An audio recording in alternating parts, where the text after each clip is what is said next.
বটগাছের ডাল ভেঙে রেশন দোকান লন্ডভন্ড, অল্পের জন্য প্রাণে বাঁচলেন ডিলার। কল্যাণপুরের দুর্গাপুর পঞ্চায়েতের শান্তিনগর বাজারে ঘটে গেল এই চাঞ্চল্যকর ঘটনা। বহু বছরের পুরনো বিশালাকার বটগাছের বিশাল ডাল ভেঙে পড়ে দুর্গাপুর রেশন দোকানে। ডিলার উমাপদ দাস রেশনে কাজ চলাকালীন গাছের ভারী ডাল হঠাৎই হুড়মুড়িয়ে ভেঙে পড়ে। মুহূর্তের মধ্যে স্থানীয়রা বিকট শব্দ ও চিৎকার শুনে ছুটে এসে ডিলারকে উদ্ধার করেন। এই ঘটনায় একটি চায়ের দোকানও সম্পূর্ণ বিধ্বস্ত হয়েছে। তো আমরা মাল আনলোড কইরা খালি শেষ হয়েছে, সময় মাল হিসাব মিলাইতেছি, এমন সময় ডাল ভেঙে পড়ে গেছে। তো লেবার আসলো, তারপরে দৌড়ে বাইরেছে। আর আমি আর বাইতাম পারছি না, আমি জানি টেবিলের নিচে বয়ে গেছি। ঘরে তো প্রতি পড়ছে, ঘরের উপরে পড়ছে। ঘরের উপর তো ঘর তো শেষ, খালি একটা অংশ আছে। কি গাছ এটা? বট গাছ। এরা কারণে লেগে তো আমাদের পঞ্চায়েত থেকে এই ফরেস্ট অফিসও এটা দেওয়া হয়েছে, এবং এরা আইয়া বাজার রুজার কত লাগবে না এইসব এরা কইটা নিছে। কইটা নিয়ে ওরা তো এটা আর কোনো। কতদিন আগে আপনারা জানাইছিলেন? এটা 2-3 মাস হয়ে যাবে। 2বার আছে। অ্যাপ্লিকেশন দিছিলেন? অ্যাপ্লিকেশন তো পঞ্চায়েত থেকে এরা করছে, এর যে এমএলও জানে এই বিষয়টা। এটা কি গাছটা কি আগেই কি দুর্বলতা আসলো, কিছু খাওয়া দাওয়া টাকা নাকি? এটা তো হয়তো এর আগে একবার করছে, এখানে আগে একবার রেশন সভা এখানে করছে।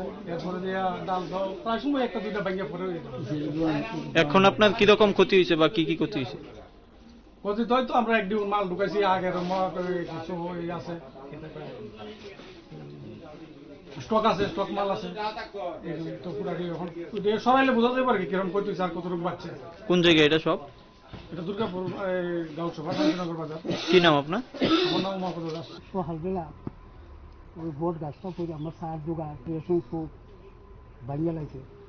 আমার এটার উপর জায়গা নির্ভর, বাচ্চা হাচ্চা লইয়া এটার উপরে আমার নির্ভর।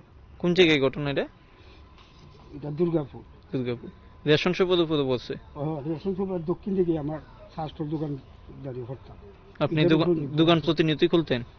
প্রতিনিধি। আজকে কি খোলা আছিল? যখন খোলা আসছিল না, বন্ধ করছিলাম। আচ্ছা, করে গেছি ভালো। আপনি যাইবার পরে পড়ছে? যাইবার পরে পড়ছে। কি গাছ পড়ছে এটা? এটা বট গাছ। এটা কি আগেই কি দুর্বলতা আসলো বা ভাঙ্গা আসলো নাকি? ভাঙা না, আগের বাড়ি রকম পড়ছে পরে ফরেস্টার এসে দেখে গেছে আজকে 2-3 মাস হয়েছে এটা নাকটা ফেলিয়ে গেছে। তখন সময় আমি আসলাম এখানে, আমার জায়গা আমরা তো বট গাছে লেগে খুব অসুবিধা আছে। এছাড়া ফরেস্টার ডিপার্টমেন্টে ফোন করা হয়েছে, এখানে শক্তি কমিটি আছে, শক্তি কমিটিও ফোন করছে। এর আগে এখানে 2-3 মাস হয়েছে না ফেলিয়ে গেছে। আচ্ছা, আইসলো তারা?